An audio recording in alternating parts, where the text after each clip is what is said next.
Hello，大家好，接下來嘅3分鐘，我只會講重點，我會教你成為一個狠人。開始。上集我哋講完1號人嘅狠點同弱點，總括嚟講，你係行動派、領袖同埋開創者，但同時你係一個孤獨嘅皇帝，唔知你有冇呢個同感呢？坦白講，你有權力，但你有冇發現你嘅指令，人哋會做，但人哋係心裏面係不爽㗎，所以佢哋絕對唔會主動幫你。仲有就係人哋會跟你嘅方向，但唔會同你講真話，即係表面一套，心裏面又一套。呢個就係1號人嘅職場困境啦，即係有人跟，但冇人真心想跟你。所以今集我會同大家分享點樣令1號人由被逼服從變成令人想追隨嘅方法。首先，1號人喺職場入面有3個最常見嘅死穴。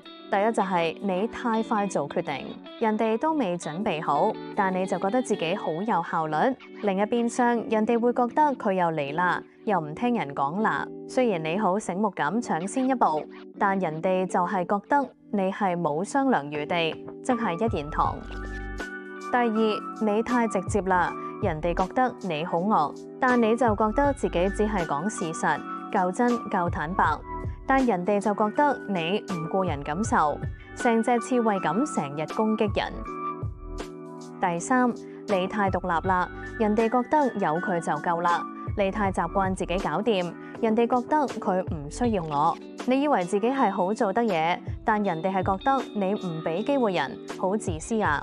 呢3個死穴加埋就係一個結果，你贏咗件事，但輸咗個人。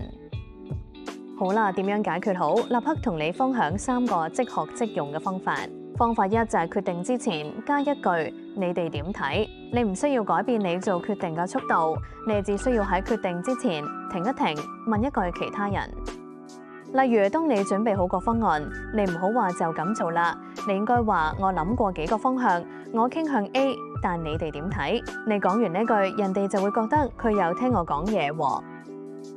方法2係，當你批評之前，加一句我明白你嘅考慮。當你覺得人哋做錯，你唔好話你咁做唔啱喎，你應該話我明白你嘅考慮，但如果換個角度，會唔會更好呢？呢一句嘅威力不但冇改變你嘅意見，同時令人哋覺得佢有尊重我喎。